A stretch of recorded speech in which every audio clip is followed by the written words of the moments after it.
शब्द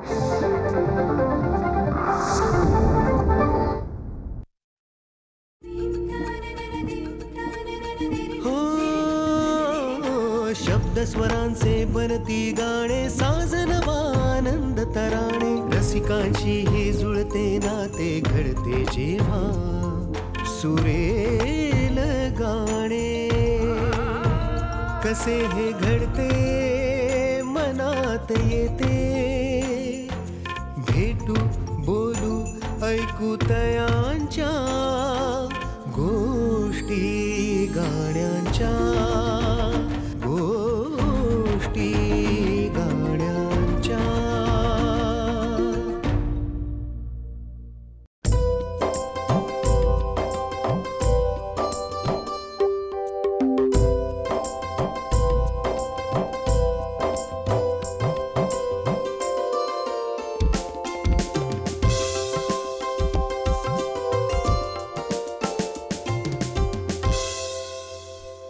नमस्कार. गोष्टी गाण्यांच्या कार्यक्रमात आपल्या सगळ्यांचं स्वागत आहे.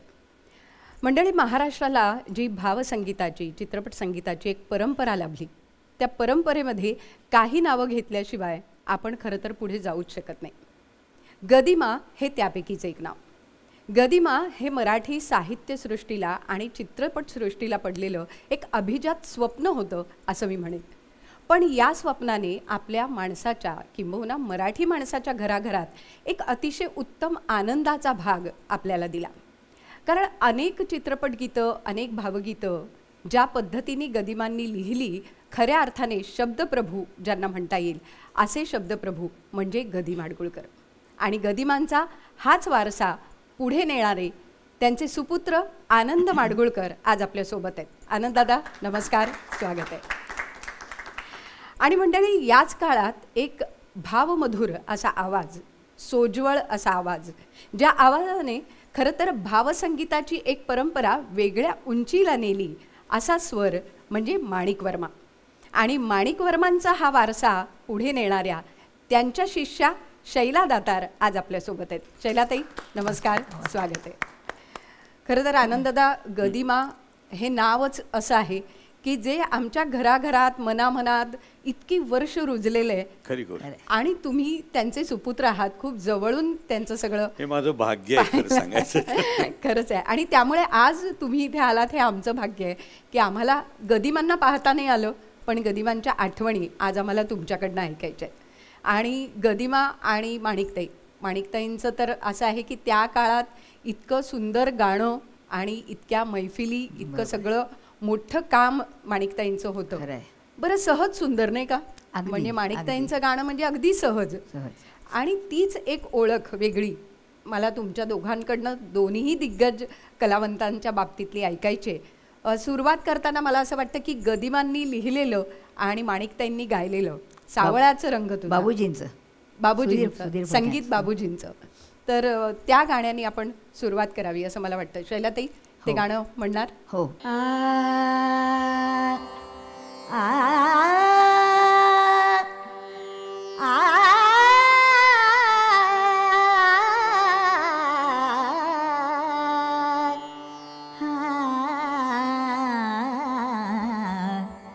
सावळाच रंग तुझा, सावळाच रंग तुझा, सावळाच रंग तुझा, पावसाळी नभापरी, पावसाळी नभापरी, आणि नजरेत तुझ्या, आणि नजरेत तुझ्या, आणि नजरेत तुझ्या, वीज खेळते नाचले, सावळाच रंग तुझा, सावळाच,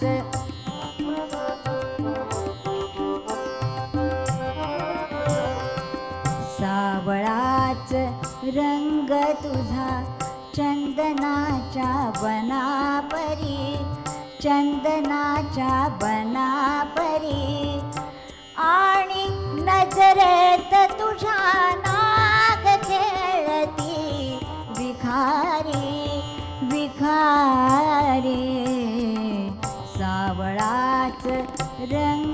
तुझा सावळाच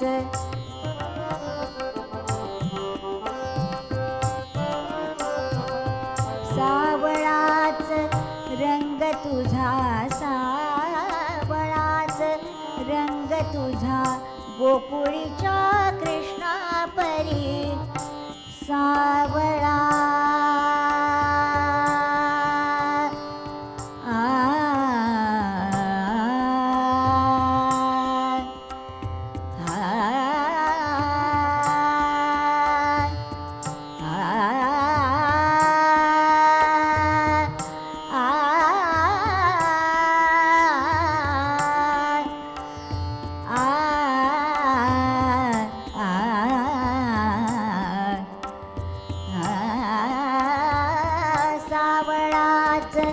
रंग तुझा सावळाच गोकुळीच्या कृष्णा परी गोकुळीच्या कृष्णा परी आणि नजरेत तुझ्या आणि नजरेत तुझ्या नित्यनाद ते पावरी नित्यनाद ते पावरी सावळाच रंग तुझा सावळाच रंग तुझा सावळाच रंग तुझा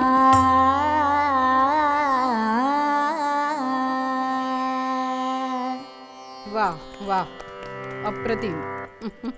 शैलाताई, मला वाटतं 4 वर्ष सलग तुम्ही एकतर माणिकताईंकडे शिकलात आणि त्यानंतर 16 वर्ष तुम्ही मुंबई पुणे अपडाऊन करून त्यांच्याकडे शिकत होतात. नाही 16 वर्ष जाणं येण्यात शेवटपर्यंतच होतं. पण माझं देवगंधर्व या माझ्या आजी सासरे भास्कर व बकरी त्या पुस्तकांचं काम चालू होतं. पण जायची माणिकबाईंकडेच बहुतेक नेहमीच. खरंच आहे. पण माणिकताईंकडे शिकणं हा अनुभव तुमच्यासाठी कसा होता? फारच चांगला होता, फारच चांगला. अतिशय सौम्य स्वभाव, सगळ्या शिष्यांचं गाणं सहन करून त्यांना प्रेमाने शिकवणं, त्या मुळातच चांगल्या होत्या आणि बघतेशीर होत्या. संसारात फार म्हणजे इतक्या चांगल्या होत्या की मी पहिल्या दिवशी जेव्हा गाणं शिकायला गेले तर मला म्हणल्या, काय गं पुण्याहून आलीस, मग त्याचं एक कौतुक जरी असलं तरी घरी स्वयंपाक करून आलीस का, सुधीर स्वयंपाक घरी करतोय? अच्छा. म्हणजे नाही, नेहमी करून आली सगळं. म्हणजे घर महत्वाचं होतं सगळीकडे. आणि मला माणिकबाईंचं एक सहज आत्ता आठवलं म्हणून सांगतो की आमच्या एका समारंभाला माणिकताई आल्या होत्या आणि त्या बोलताना असं म्हणाल्या की गीतरामायणातली सीतेची बरीचशी गाणी त्या गायल्या. बरोबर. एक गाणं मला वाटतं लताबाई गायल्यात फक्त. तर त्या म्हणाल्या की सीतेचं एक गाणं म्हणत असताना एका क्षणी मला असं वाटून गेलं की मी सीता आहे. म्हणजे त्या गाण्यातल्या भावनेशी पूर्ण तादात्म्य पावणं ही जी महत्वाची गोष्ट आहे ती माणिकबाईंच्या गाण्यात आपल्याला नेहमी दिसते. आणि मला वाटतं ना बाबूजींची गाणी गाताना विशेषतः माणिक ते बाबूजींना गुरु मानायच्या ना, ते त्यांना लगेच गाताना कळतं की त्यांना किती त्यांच्या गुरूंबद्दल प्रेम असेल तेही कळतं. खरंय खरंय. आणि माणिकताईंचं गाणंच म्हणतात ना, म्हणजे जितक्या त्या सोज्वळ दिसायच्या तितकंच त्यांचं गाणंही सोज्वळ होतं, सहज होतं, सहज होतं अगदी.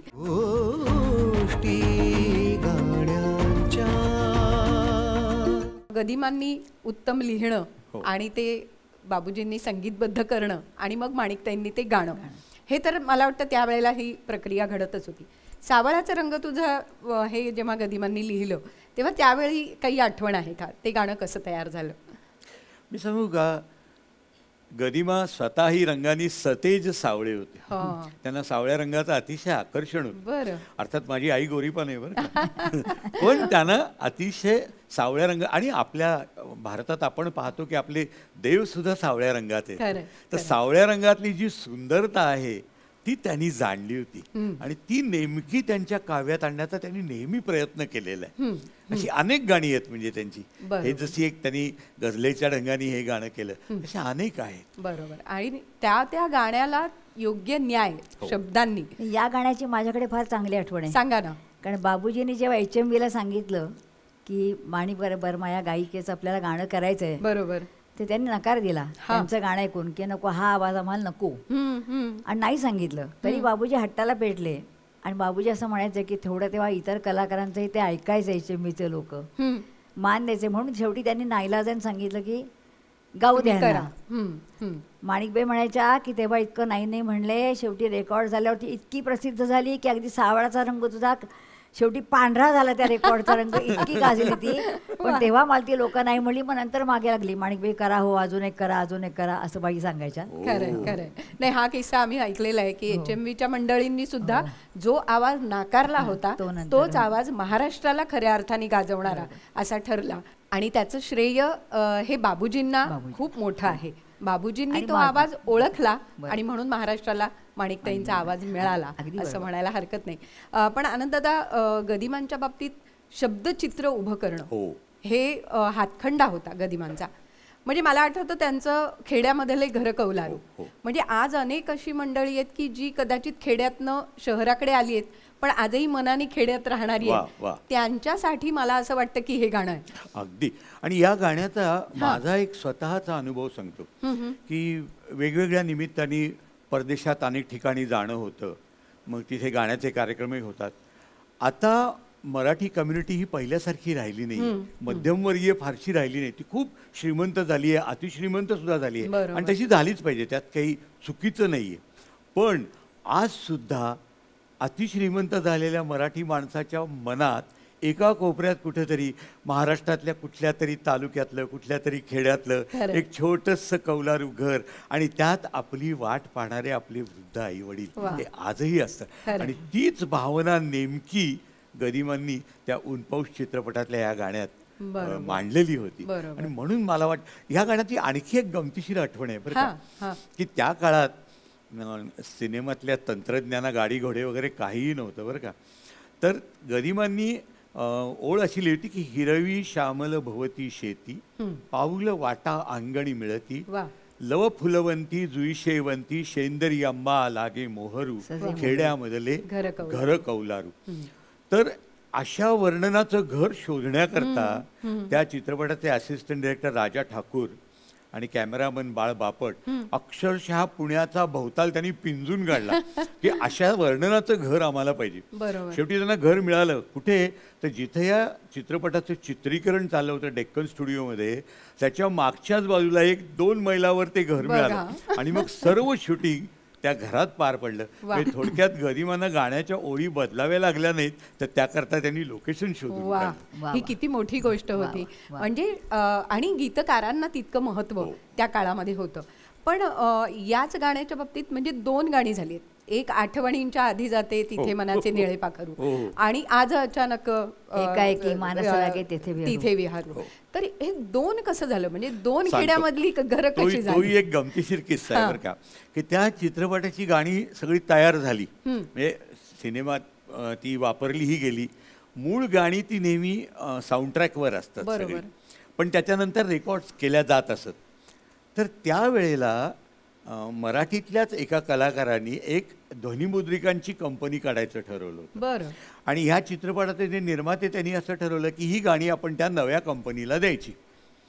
म्हणून मग त्यांनी ती गाणी ते ट्रॅक तसेच ठेवले, पण ती कंपनी काही निघाली नाही आणि ते ट्रॅक तसेच राहिले. थोडक्यात ती गाणी सिनेमात दिसली पण रेडिओवर किंवा कुठेही फारशी वाजली नाहीत. त्यामुळे मग मला कदाचित असं वाटतं की त्या काळातले प्रख्यात कवी अनिल भारती त्यांना ती ध्रुपद अतिशय आकर्षक वाटली. मग इतर रचना त्यांनी संपूर्ण वेगळी केली, पण ध्रुपद मात्र तेच खेड्यामध्ये घर कौलारू. हे फक्त ते. आणि या कातरवेळी पाहिजेस तू जवळी हे गाणंही ऊनपाऊस मधलंच. त्याही गाण्याच्या बाबतीत हेच झालं आणि कारणही तेच. पण त्यामुळे 2 गाणी आम्हाला मिळाली आणि गदिमांनी दोन्ही वर्णनं तितकीच उत्तम केली आहेत. मला असं वाटतं त्यातल्या ऊनपाऊस मधली एक झलक आम्हाला अवश्य. आठवणींच्या आधी जाते तिथे मनाचे निळे पाखरू, खेड्यामधले घर कौलारू, घर कौलारू, खेड्यामधले घर कौलारू, घर कौलारू.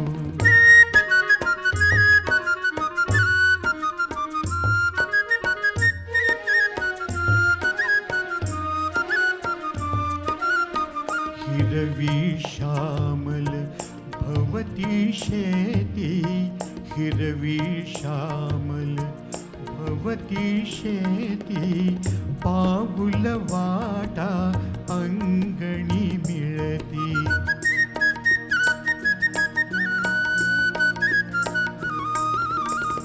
लव फुलवंती जुई शेवंती लव फुलवंती जुई शेवंती शेंदरी अंबा सजे मोहरू खेड्यामधले घर कौलारू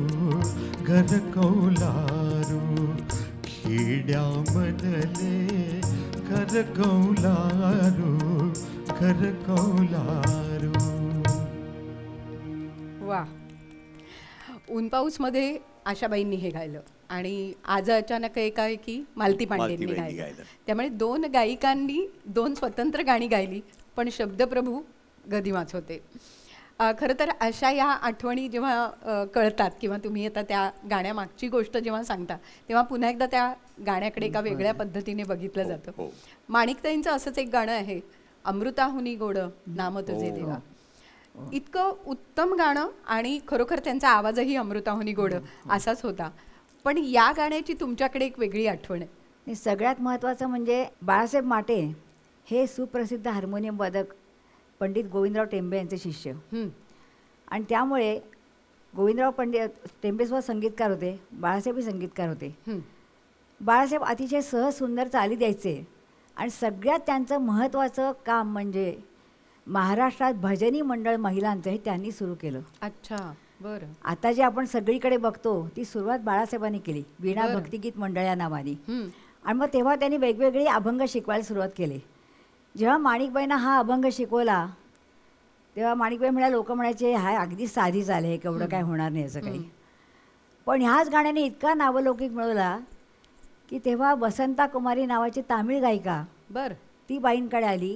ती ही सगळी ताल शिकली, तिने तमिळमध्ये त्या गाण्याचं रूपांतर केलं आणि ती चाल आणि मधले म्युझिक पीसेस सुद्धा तेच घेऊन ते गाणं तमिळमध्ये गायली. बरं, वा. इतकंही गाणं लोकप्रिय झालं. वा वा. आणि बाईंना अभंगात गाताना बालगंधर्व पद्धतीने खूप गायच्या. म्हणजे बाई अभंग गाताना म्हणजे रेकॉर्ड असू 3 मिनिटाची, पण बाईंना क्लासिकल बेसची गाणी आणि मुख्य अभंग किंवा नाट्यसंगीत गाताना बालगंधर्वांची छाप त्यांच्यावर फार होती. आणि त्यामुळे ते गाणं खूप लोकांना जवळच वाटलं होतं.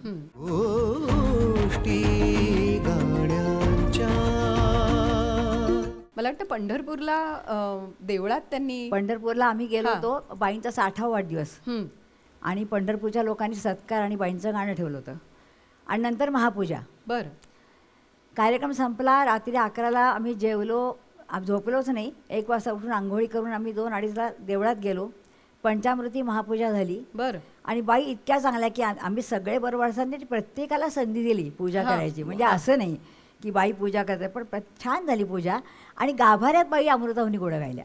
किती छान. आणि तेव्हा इतकी अलोट गर्दी होती की तो प्रसंग मी आजही डोळ्यासमोर माझ्या जात नाही.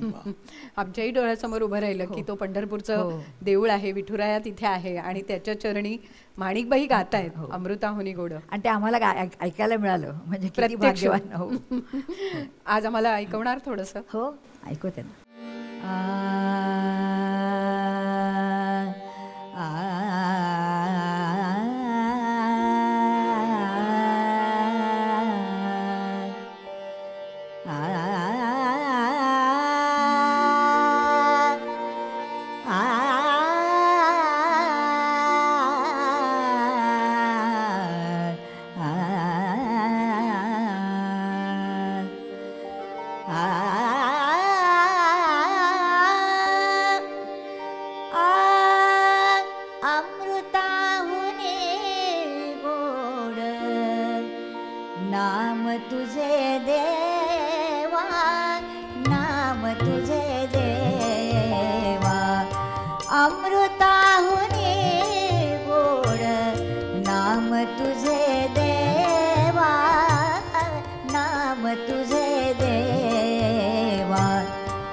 मन माझे केशवा कावा न घे कावा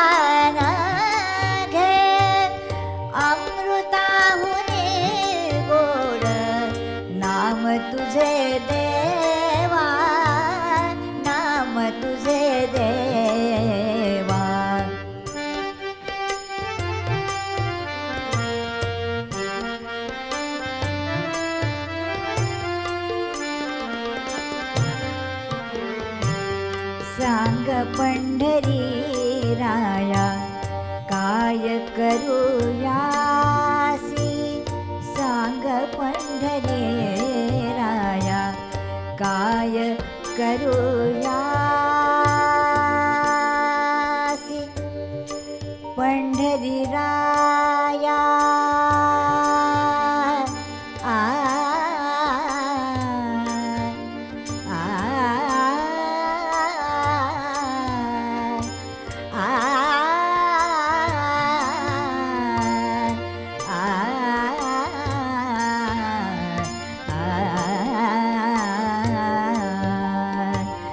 सांग पंढरी राया काय करो यासी कारूप ध्यानासी कारूप ध्यानासी कारूप ध्यानासी कारूप ध्यानासी नये तुझे नये तुझे अमृताहुनी गोड नाम तुझे देवा नाम तुझे देवा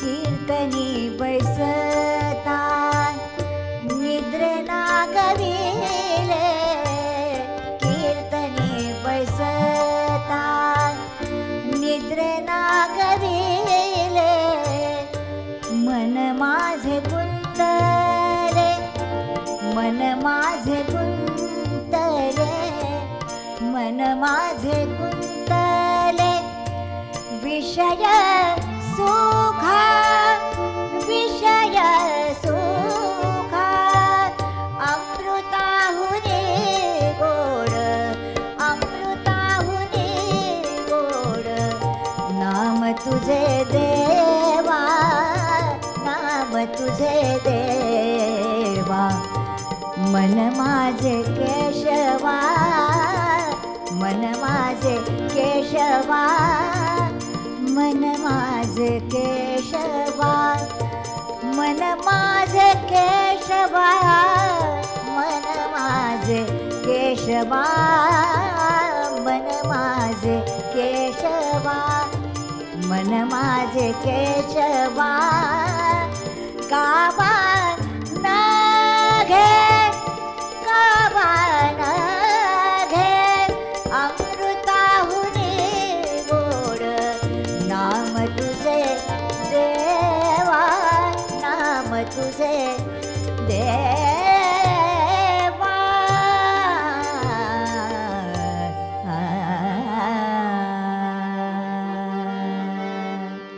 वा वा अप्रतिम. भक्तिरचनांचा हाच एक मोठा दिलासा आणि मोठा एक भाग असतो की आपण तल्लीन होऊन जातो त्या रचनांमध्ये आणि मग ती भक्ती परंपराही पुढे चालू राहते. अमृताहुनी गोडसारखं गाणं जे माणिकबाईंच्याकडून ऐकायला जितकं आम्हाला आवडलं तितकंच आज शैलाताई तुमच्याकडूनही आम्हाला ऐकायला नक्कीच आवडलं. ते फार मोठं मोठं वेगळं काम होतं बरं ते. खरं आहे. पण तो एक म्हणजे त्यांच्याकडनं एक शिकून त्यांच्याकडनं तो वारसा मिळणं. बाईने काही लाईट म्युझिक शिकवायची वेळ आली नाही कधी हो. हां आमच्या पिढीची आकाशवाणी तेव्हा किती चांगलं काम करत होती आणि आमच्या लहानपणी म्युझिक सकट आमची सगळी गाणी पाठ होती. खरं माणिकबाईंना कुठल्याही शिष्याला कधीही लाईट म्युझिक शिकवायची वेळच आली नाही. सगळ्यांची सगळी गाणी पाठ होती. बरोबर. आणि ते रुजलंच इतकं होतं तुमच्यामध्ये की त्यामुळे ते तितकं उत्तम राहिलं आणि इतके वर्ष शिकलेलं आजही ते तितक्या उत्तम रीतीने आलं. पण भक्ती संगीताच्या बाबतीत गदिमांचा सुद्धा हातखंडा होता.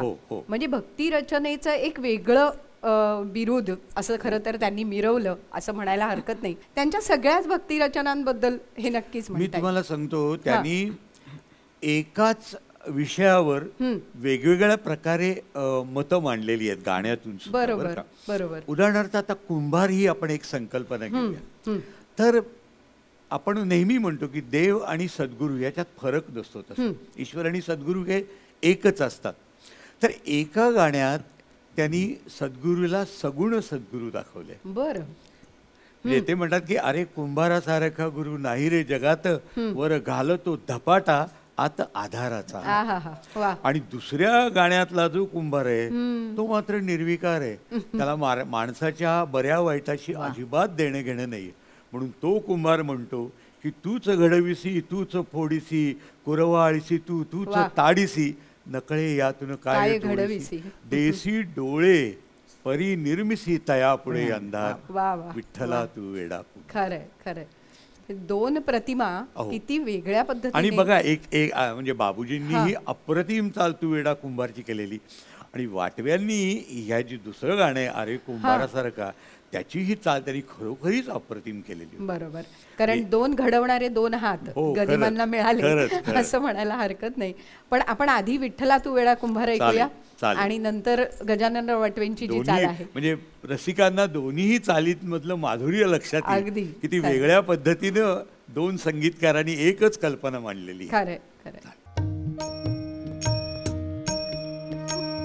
फिरत्याचा का वरती देसी मातीला आकार विठ्ठला तू वेडा कुंभार विठ्ठला तू वेडा कुंभार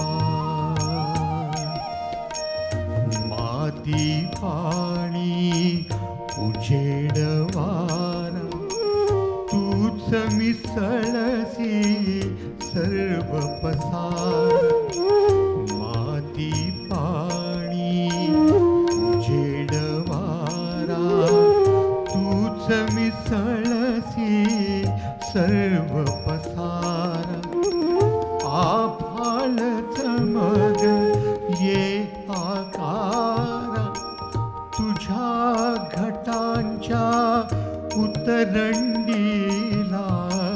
नसे अंत ना पार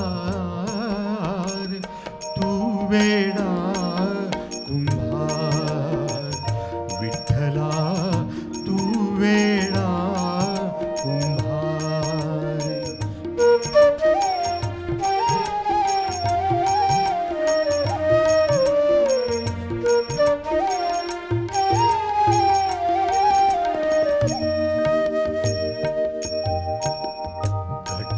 घटाचे रूप आगळे प्रत्येकाचे दैव वेगळे घटाचे रूप आगळे प्रत्येकाचे दैव वेगळे तुझ्या विना ते कोणा न कळे मुखी कुणाच्या पडते लोणी कुणामुखी अंगार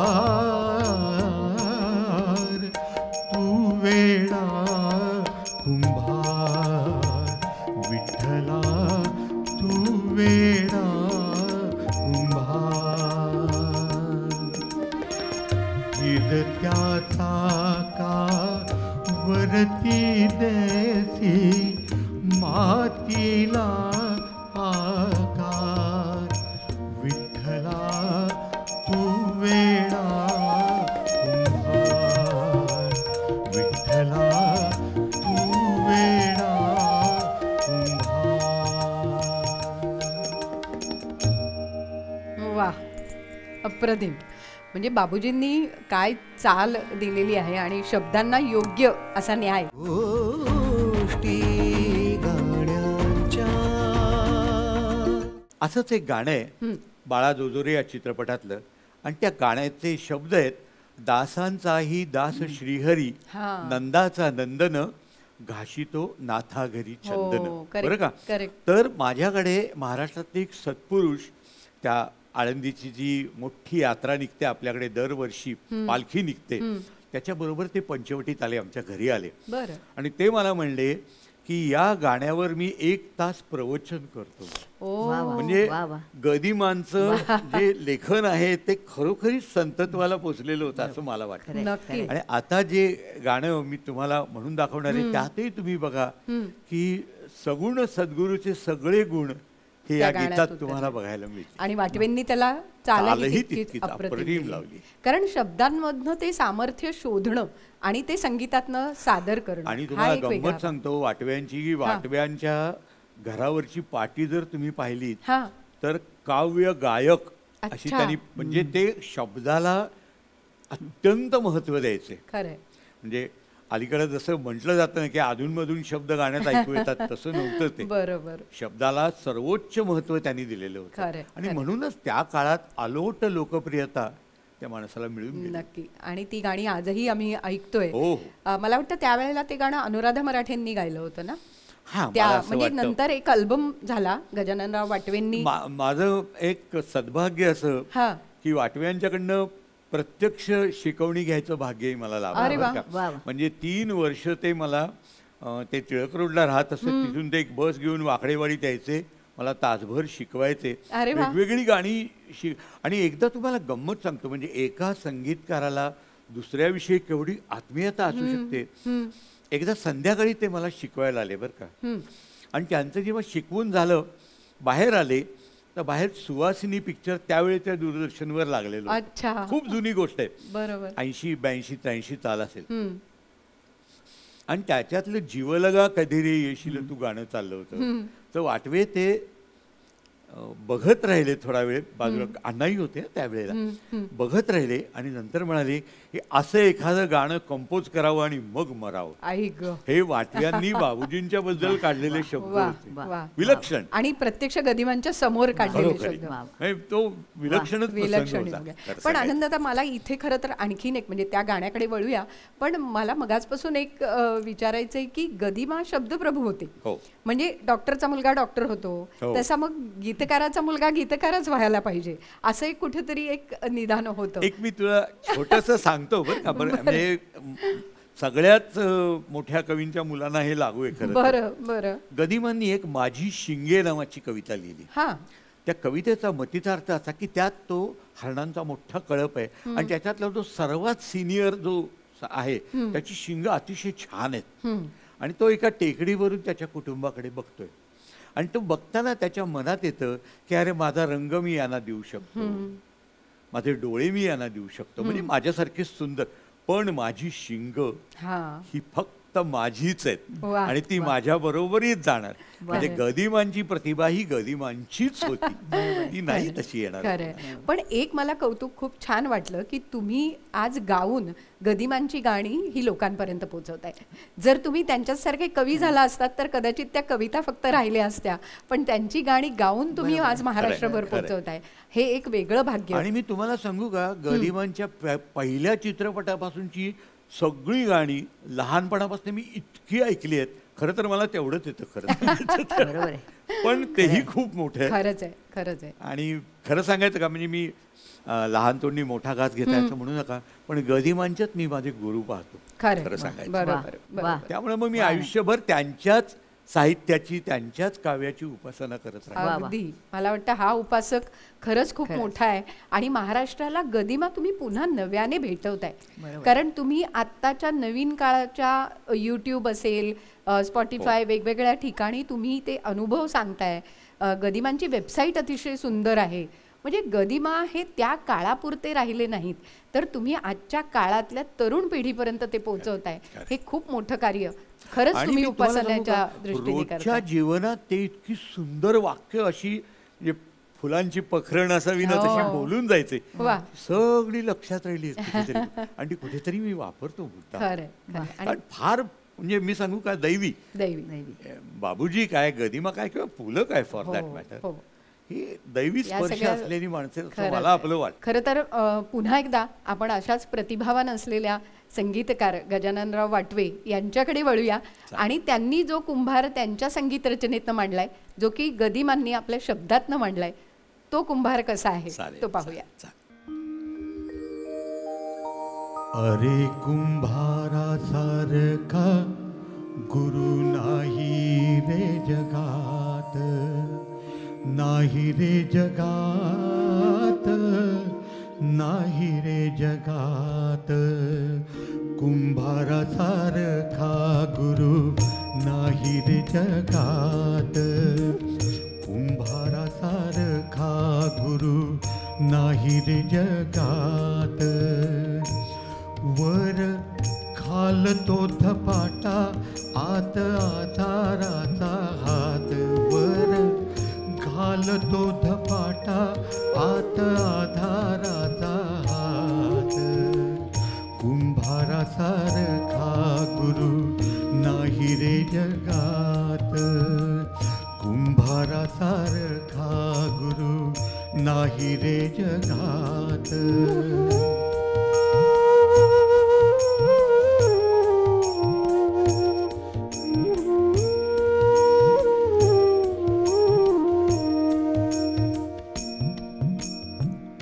आधी तुडवा तुडवी मग हाते कुरवाळी. आधी तुडवा तुडवी मग हाते कुरवाळी. ओल्या मातीच्या गोळ्याला येई आकृती वेगळी. ओल्या मातीच्या गोळ्याला येई आकृती वेगळी. घडे थोरा घरी जाती घडे जाती राऊळात. घडे थोरा घरी जाती घडे जाती राऊळात. कुंभारासारखा गुरु नाही रे जगात.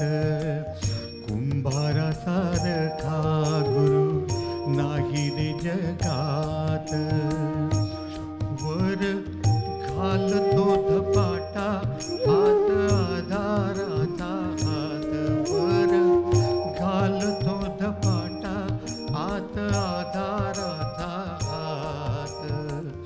कुंभारासारखा गुरु नाही रे जगात. कुंभारासारखा गुरु नाही रे जगात.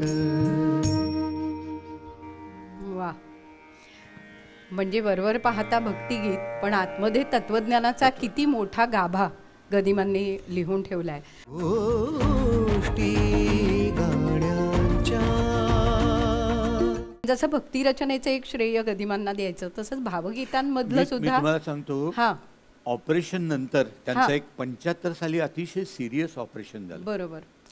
त्या ऑपरेशन नंतर त्यांनी एक गीत लिहिलं होतं, ते मोठं विलक्षण होतं. हा त्यात त्यांनी आपल्या शरीराला एका विरत चाललेल्या पैरणीची उपमा दिली होती. अरे बाप. की 10 ठिकाणी विरली माझ्या अंगीची पैरण. हा कसा कुठे टाका घालू आणू कोठली आई ग. वा वा. वा वा. म्हणजे प्रत्येक गोष्टीकडे पाहण्याची त्यांची वृत्ती ही किती आध्यात्मिक होती. खरंच आहे. आणि त्यात त्यांनी शेवटी असं म्हणलं होतं की देव होई पाठ मोरा तेथे सद्गुरू धावत. हो हो हो. वा वा बरं. वा. म्हणजे वा. तिथंही सद्गुरूंबद्दलची त्यांची जी श्रद्धा होती ती त्या गीतातूनही प्रतीत झाली. खरं. त्यांच्या प्रत्येक रचनेतलं हे खरं तर वैशिष्ट्य होतं.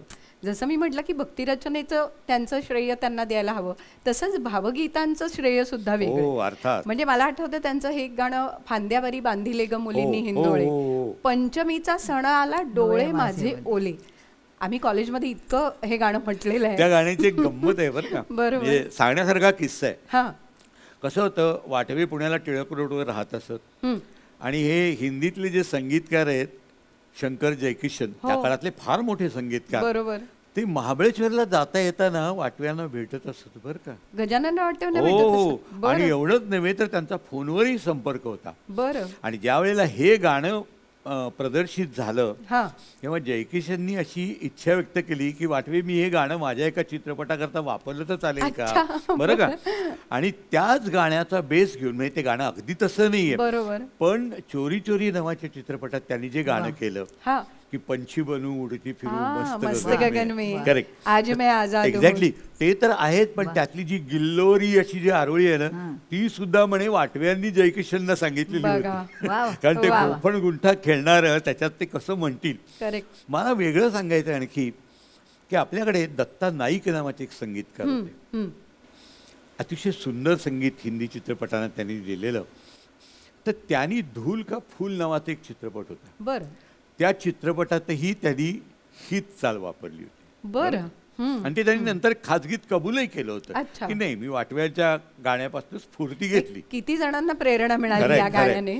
तर आता मी अशी गंमत करतो हा. की धुलका फुलमधले गाण्याची एक ओळ फक्त म्हणतो वा, वा. आणि मग फांद्यावरी बांधील का म्हणतो. किती म्हणजे छान. त्या दोन्ही चालींमधलं साधर्म्य तुमच्या लक्षात येईल. नक्की नक्की हं? आवडेल चालेल, आम्हाला ऐकायला. वा.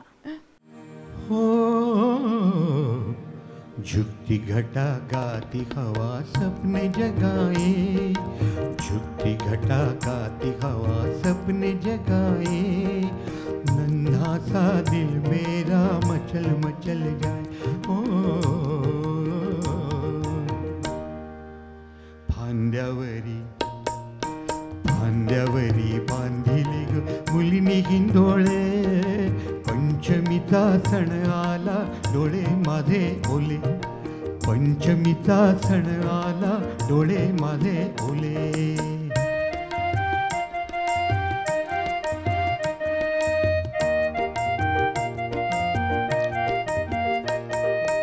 जळ भरले पानोपानी संतोषली वनराणी,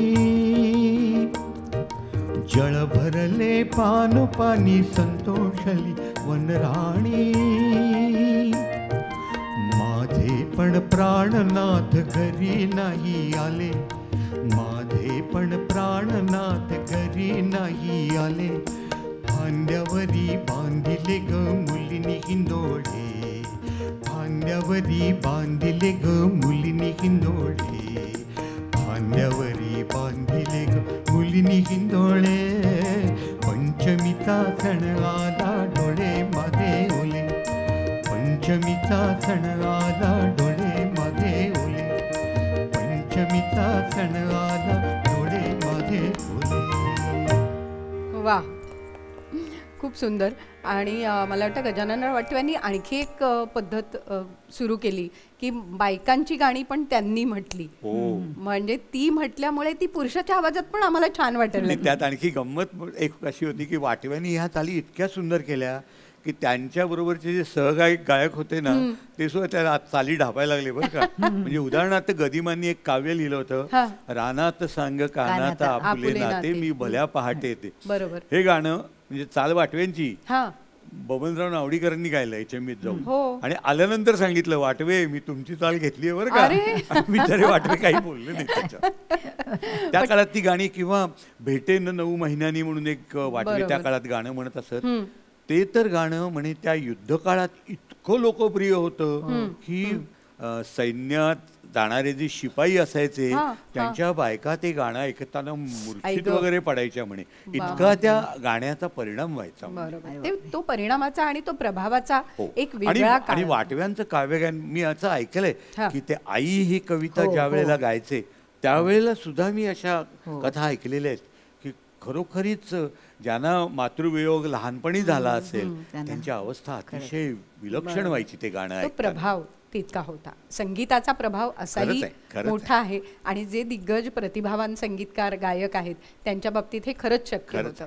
माणिकबाईंच्या बाबतीतही खरंच असं म्हणता येईल. आणि संगीतकार म्हणून माणिकबाईंना जे आणखीन एक संगीतकार लाभले ते म्हणजे दशरथ पुजारी. दशरथ पुजारींनी केलेली गाणी आणि माणिकताईंनी ती गायलेली, मला वाटतं ह्याचा एक वेगळा अनुभव नक्कीच आहे. भरपूर आहेत आणि सगळी छान आहेत. म्हणजे सगळ्यांना प्रसिद्धी मिळाली. आणि पुजारी दशरथ पुजारींना शास्त्रीय संगीताचं उत्तम ज्ञान होतं. पंडित भातंब्रेकर यांच्याकडे ते चांगलं क्लासिकल शिकत होते. अभ्यास चांगला होता त्यांचा.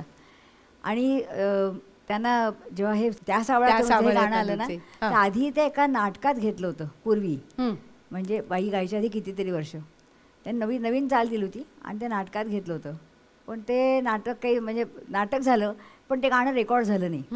मग जेव्हा नंतर रेकॉर्ड करायची वेळ आली तेव्हा ते म्हणले त्यातल्या हरकती मुरके सगळं पाहिलं. मला असं वाटलं नाही हे फक्त माणिक वर्माच गाऊ शकतात. आणि बाई फार मोठा दौरा करून आल्या होत्या तेव्हा ह्या रेकॉर्डिंगच्या वेळेला. आणि आल्या आणि त्यांनी गाणं शिकून रेकॉर्ड केलं पण त्यात एका शब्दाचा काहीतरी फरक झाला. बरं. तर पुजारी म्हणले मला असं झालं की आता एवढी मोठी बाई एवढा खरं दमून आली आहे. ऑलरेडी ती सगळं शिकून रेकॉर्ड केलं आहे आता परत कसं सांगू मी यांना. आणि घाबरत बाईंना विचारलं की बाई एका शब्दाचा काहीतरी गोंधळ आहे. त्याला काय होतं म्हणजे परत करूया आपण. आणि ती गाण्याची चाल बाईंना इतकी आवडली होती की बाईंनी दशरथ पुजाऱ्यांना त्यावेळी 100 रुपये बक्षीस दिलं अरे होतं. वा, उलट झालं म्हणजे. गायकांना बिदागी मिळते ती संगीतकाराला बिदागी आणि मिळाली तिथल्या तिथे म्हणजे तिथल्या तिथे, आणि ते बक्षीस होतं. हो. त्यामुळे ते खूप मोठं होतं. पण मला असं वाटतं की आजच्या पुरतीची मैफिल समाप्त करताना आपण सुरुवात सावळाचं रंग तुझाने केलं होतं, तर मला वाटतं पुन्हा एकदा त्याच सावळ्या त्या तनूचे सावळ्या एक आवर्तन पूर्ण करूया हो. आणि त्या सावळ्या तनूवर आपण आजच्या मैफिलीची सांगता करूया. अर्थात शैला दातार आणि आनंद माडगुळकर यांच्याकडून माणिक वर्मा आणि गदी माडगुळकर यांच्या गाण्यांविषयी आपण नक्की ऐकणार आहोत. आजच्या मैफिलीची आजच्या भागाची सांगता आपण या गाण्याने करू आणि उद्याच्या भागात पुन्हा एकदा या दोघांना नक्की भेटूया. ऐकूया.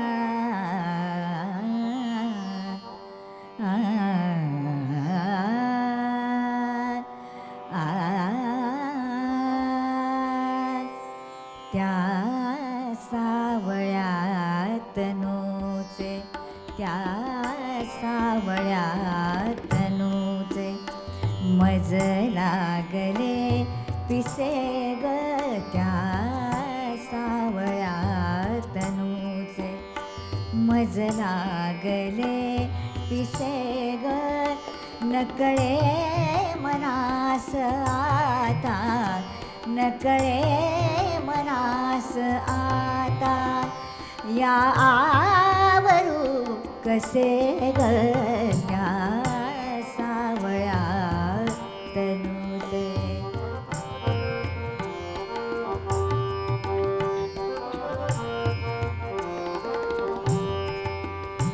ये ऐकण्यास जेव्हा त्याचा सुरेल पावा, ये ऐकण्यास जेव्हा त्याचा सुरेल पावा, चोहीकडे बघे मी, चोहीकडे बघे मी, परिणा कुठे दिसे ग त्या सावळ्या तनूचे, त्या सावळ्या तनूचे, त्या सावळ्या तनूचे.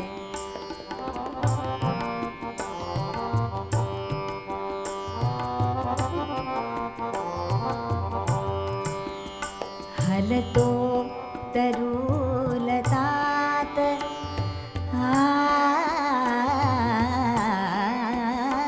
हलतो तरुलतात हा खोड साडवात, हलतो तरुलतात हा खोड साडवात, आलाच वाटते तो मी सारखी फसे ग, मी सारखी फसे ग त्या सावळ्या तनूचे, मज लागले पिसे ग नकळे मनास आता, नकळे मनास आता या आवरू कसे ग त्या सावळ्या तनूचे, मज